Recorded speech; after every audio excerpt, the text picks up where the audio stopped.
So today we're going to do a random question video. I asked you guys in the community section, like, throw out some random questions, and as always, you guys throw out plenty of random ones for me to choose from. So we're going to have fun with it today. So before I get into the questions, I always do something free whenever I do one of these. The free thing is going to be this. So I've got this little training journal that I made.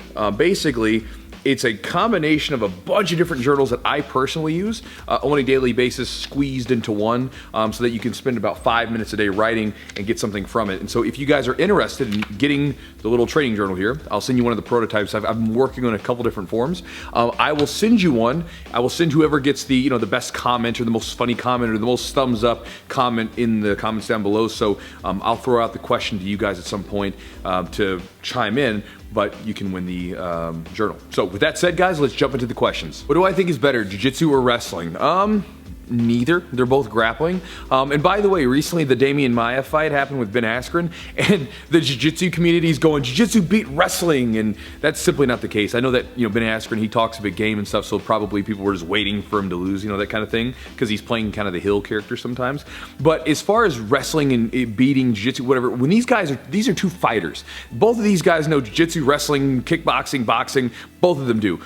One of them has a base in jiu-jitsu while one of them has a base in wrestling, but that does not make it pure wrestling versus pure jiu-jitsu. And so those memes, while they're funny, they're not really accurate. But which one's better? I don't know, man. Like, it's not really one is better than the other. I think that they both have really good qualities. I think it's good to train both. I'm glad that I've trained both because there's a grittiness and a work ethic that wrestling requires that sometimes jiu-jitsu practitioners don't have. But at the same time, like, I was talking to my buddy John Salter on the podcast, and he was talking about, which to me, I never thought about it, but it's true. In wrestling, it sometimes lacks the problem-solving mindset that jiu-jitsu has, right? Because in jiu-jitsu, if something doesn't work, we're like, all right, what can we do to make this work? Whereas in wrestling, it's like if we're running a half on someone and we're not quite getting it, what do you say? Run it harder, go, go, go. Like, just keep going, don't stop. It's a much more aggressive sport in that manner. And so they both have really good qualities to them that if you can combine them together, you can make one hell of a grappler. So I don't think either one's better. They have goods and bads for both. But I don't like the comparison. As a person who's done both, I don't like the comparison which one's better. Now that's the tops. So how do I do a takedown or a throw without risking massive injury to the person that I'm using them on? Here's what I'll say about that. If it comes down to a self-defense situation, I'm not really thinking about their safety at that point, because here's the reality. I'm going to do everything that I can to get myself out of a fight, because here's the thing. First off, I'm a professional. So, when I compete and when I used to fight, I got paid to do that. I'm not going to do that for free, just on a sort of a funny way. But, on a more serious manner, I don't trust fighting in the streets. You don't know what the variables are. Some guy might have a friggin' pipe in his pocket. He might have a gun. He might have a knife. You don't know what's going on, and you don't know what's wrong with people. So I do everything that I can to get out of situations. I've been in situations before where someone's like mouthed off to me and called me a bitch or whatever. And I'm like, whatever, call me what you want to, but I'm going home. Like, I'm getting out of the situation because I don't want to get in trouble. I don't want to get hurt. I don't want to hurt someone else. I just want to be gone with it. Your opinion of me does not matter. It has no sort of bearing on my self-worth. So when someone actually confronts me, and this has never happened actually since I was like in my early 20s, when I still kind of had a big head on my, like, big ego, I was like a big, inflated sort of weak ego is really what I had. I was very insecure. Since that point, I've never really been in any fights because I do everything that I can to get out of it. Like, if someone approaches me and wants to fight, I want to diffuse the situation because I don't want to fight. So if they continue to push, and if it did happen to the point where I had to stand up for myself, I'm going to have no thought about their safety at all, because I'm going to protect myself, because it means they're attacking me. If the chance to walk away is there, I'm going to take it. Because again, with jiu-jitsu, I think that's one of the things that we're supposed to get from this thing, right? Is be able to be in control of our own emotions and our own self, right? Because sometimes when you're on the mat, sometimes you get frustrated and you want to, I keep messing up that stupid move, or this guy keeps hitting me with this damn thing. But you breathe and you bottle it up because you understand it's not going to be helpful. So if I'm out out at a bar or having a drink with a friend or whatever it might be, and some guy talks shit to me, like, I might be angry, I might be upset, but I'm going to be like, breathe. There's nothing good coming from this. Think logically, let's get out of the situation. And so I'll do that. But if it comes down to the point where they're trying to attack me, it means I got to stand up for myself and I've got to protect myself. And at that point, I'm not really worried about what's going to happen to someone else. But that's just me. My favorite Ninja Turtle was Leonardo, the one with the blue bandana on his eyes. I'm going to read this one together. It says, what is the most common mistake a BJJ a BJJ white belt will make, and that will be very difficult to get rid of. Second one is, what is the right ratio for a white belt to accelerate his progress between concept-based training and technique-based training? Here's the biggest problem I see most white belts make today. They try to overcomplicate this stuff way too much, right? Like you ask that's a complicated question. Technique versus concept training. Like, bro, here's the biggest mistake most people make when they come in. They try to overcomplicate it and they just don't train. I mean, that's really what it is. Like the best thing that you can do is just make a dedicated sort of effort to show up for 1 year. 1 year. Just 1 year. Do that for 1 year and see what happens. And then like after you've been training for a long time, then you can really start adding in all that like specific type of training. And again, this is my opinion. This is not fact or anything like that. This is just what I typically tell people to do, because I could show you, and I tell this to my white belts all the time, baby, because they'll come in and they're like, I have so many questions. You need to tell me more. I'm so confused. What's going on, right? You're going to be so confused and there's going to be so much that you're going to miss. But what happens is as you train, you will actually be able to like absorb this information in and not just know it. Knowing it is great, like, oh, I know something. I know that I'm supposed to get this cross collar grip, but then learning it, actually being able to execute, I can never get the cross collar grip because they just passed my guard. There's two different things. You can know that you're supposed to do something, but then you haven't actually like absorbed it in your body. So to me, a lot of times what it really comes down to is first you start training. That's it. Don't make it any more complicated than that. Learn from your coach, pick up what you learn along the way, and then at a certain point, you really start getting into the nitty gritty. And then at that point, you can really start adding stuff in. But in the very beginning, for the white belts, train for 6 months to a year. Just do that. That can be your only goal. Just show up. That's it. That's the hardest thing. That's what 99% of people can't do. They can't just simply show up and do something for a long period of time without, there being any sort of reward for it. It's hard. It's really hard. And so you got to find a love for training and you just got to show up. That's the first thing. And then you can complicate it with concept versus techniques or whatever, because then I think you'll have basically plowed the field, so to speak. So that when we start to plant those seeds of knowledge from those different concepts or techniques, they really take root better. So just kind of learn from your coach, learn what you can, and just show up in the beginning and don't overcomplicate it. I think that's a big mistake people make early on. Vault, I actually did another martial art besides Jiu Jitsu. I did wrestling first off, which is kind of a martial art. It's like an American martial art. I did boxing, did those things.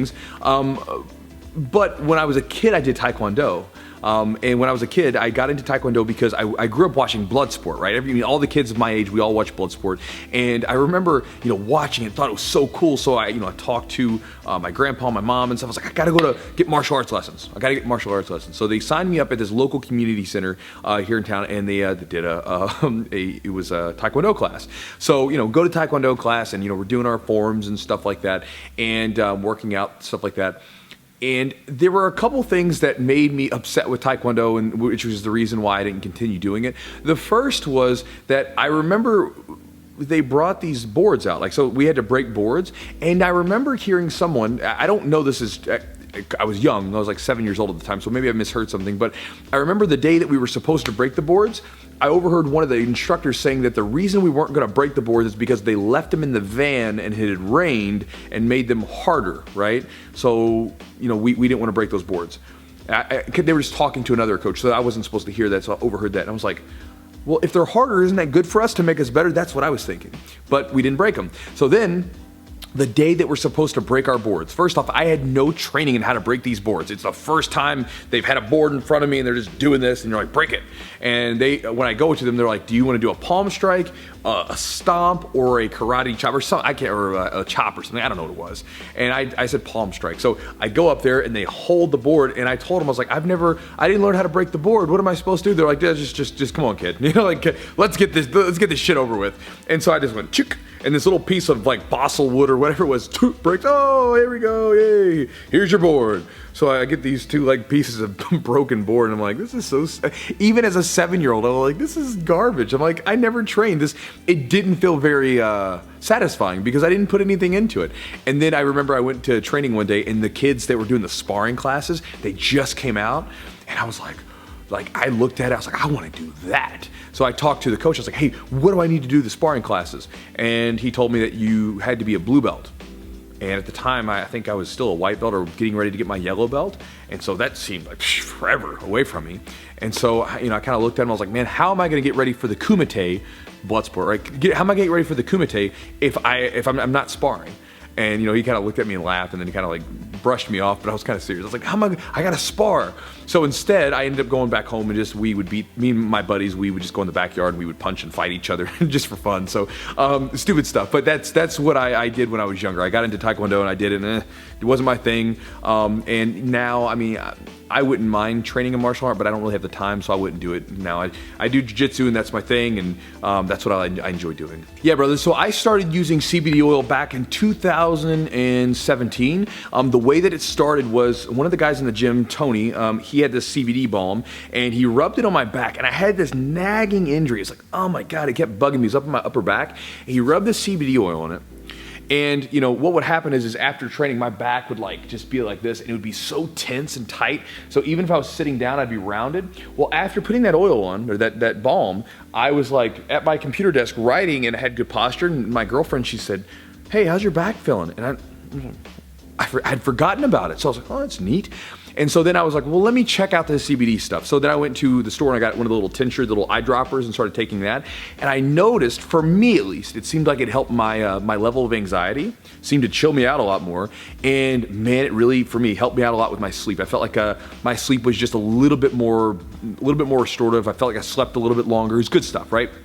So now I use CBD oil every night. I use it right before I go to bed, and it seems to help my recovery. I get sort of better sleep, at least it feels like it, because I don't want to make any crazy claims, but I feel like it helps me out, so with my sleep. And so that's why, if you ever listen to the podcast, me and Eugene were always talking about Charlotte's Web, the CBD oil. That's the company that they're the one that I use. There's a lot of good ones out there. You just have to make sure that you get a good one, because what happens is it's unregulated right now. So I've taken some CBD oils where I felt like I was buzzed, high, and then other times I've taken them and I'm like, I don't feel anything. It's not helping any, I don't feel like I'm sleeping any better.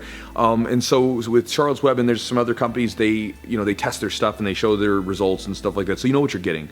And so again, me and Eugene, we have a partnership with them.